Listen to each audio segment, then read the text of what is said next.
Assalamualaikum warahmatullahi wabarakatuh. Baiklah, perkenalkan, nama saya Khairul dengan NPM 22050022.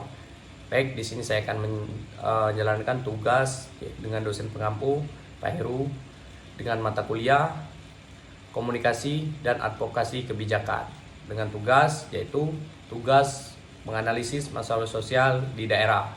Yang pertama, mengidentifikasi, kemudian mendeskripsikan masalah, kemudian menganalisis akar permasalahan sosial di suatu wilayah, mulai dari persiapan, kunjungan lapangan, pemilihan data.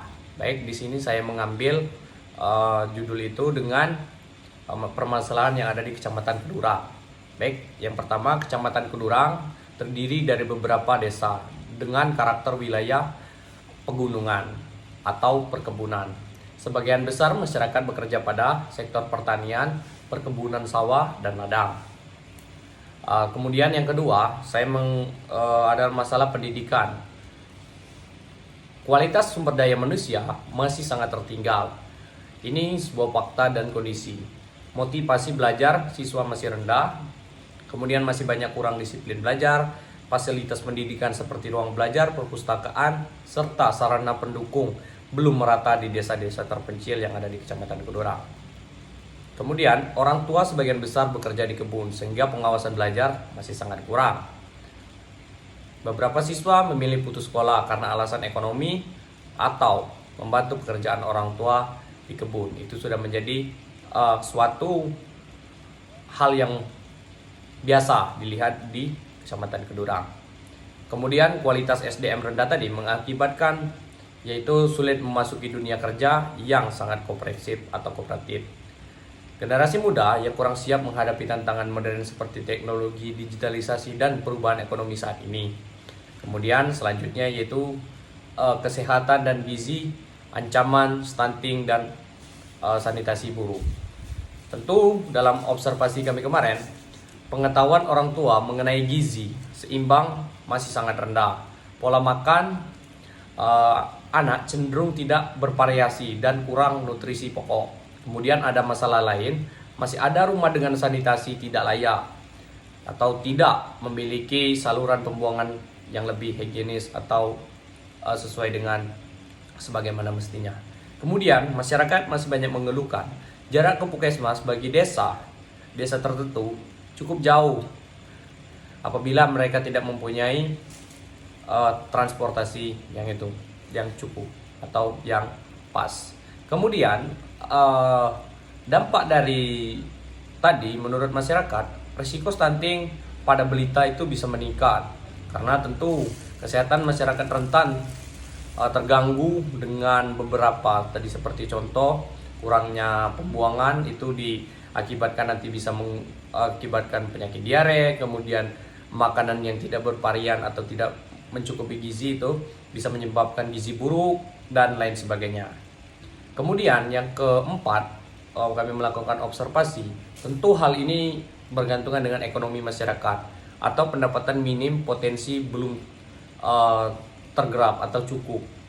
Sebagian besar masyarakat sangat bergantung kepada pertanian dan perkebunan maksud saya atau musiman. Harga komoditas seperti kopi, lada, padi, dan sayuran itu tentu sangat tidak stabil. Minimnya keterampilan masyarakat dalam mengelola hasil kebun menjadi produk bernilai tambah.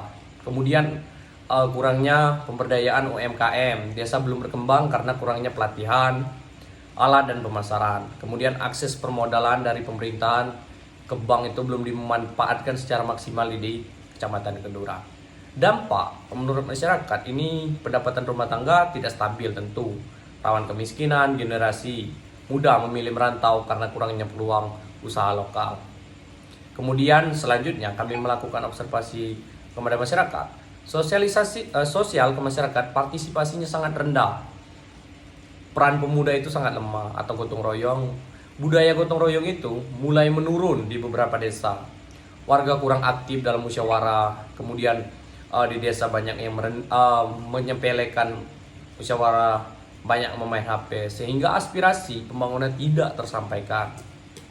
Kemudian kegiatan pemuda menurut masyarakat melalui Karang Taruna belum berjalan secara rutin atau inovatif kalau tidak melakukan 17 Agustus. Kemudian minimnya wadah bagi pemuda untuk mengembangkan kreativitas dan usaha produktif. Kesadaran administrasi dan hukum masyarakat masih sangat rendah. Misalnya dalam pengurusan dokumen kependudukan, itu masih banyak kawan-kawan dari pemuda yang belum mengetahui.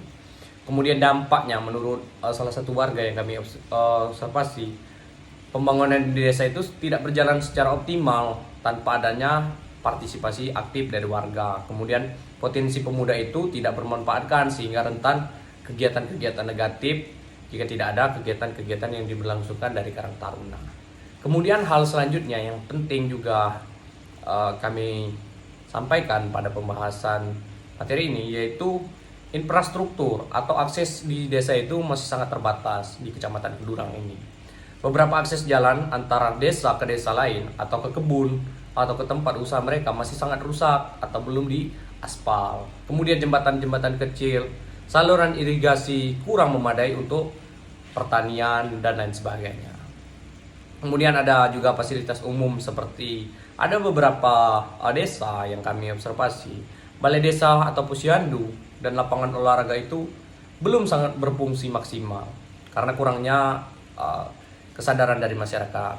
Kemudian kendaraan umum atau transportasi desa itu belum mencukupi seperti mobil ambulan dan lain sebagainya.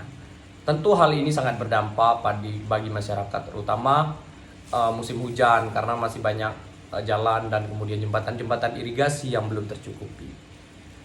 Selanjutnya dari hal pembahasan ini ketemulah akar permasalahan yang kemudian dari kesimpulan dari saya menyimpulkan akar permasalahan yaitu yang pertama, pendidikan literasi masyarakat masih sangat rendah. Kemudian ketergantungan pada sektor pertanian tradisional seperti perkebunan dan hal-hal yang musiman itu masih sangat rendah juga. Kemudian kurangnya inovasi teknologi dan informasi. Kemudian minimnya pelatihan, pendampingan dari pemerintah untuk kelembagaan terkait. Kemudian anggaran pembangunan desa terbatas untuk memenuhi kebutuhan semua sektor. Kemudian dari hal ini kami menyimpulkan dari observasi masalah sosial di Kecamatan Kedurang tersebar di 5 sektor utama. Yang pertama itu yang kita harus ubah itu pendidikan, kesehatan, ekonomi sosial dan kemasyarakatan dan infrastruktur. Permasalahan ini saling berhubungan dan mempengaruhi kualitas hidup masyarakat secara keseluruhan. Dan untuk mencapai pembangunan desa yang lebih baik, diperlukan kerjasama antar pemerintah, masyarakat, dan pihak-pihak eksternal lainnya. Mungkin penyampaian itu saja yang saya dapat sampaikan dalam pembahasan materi pada hari ini. Saya selaku orang mahasiswa, saya meminta maaf apabila dalam penyampaian tugas ini saya banyak mengucapkan salah maupun perkataan dan tingkah laku. Saya akhiri. Wassalamualaikum warahmatullahi wabarakatuh.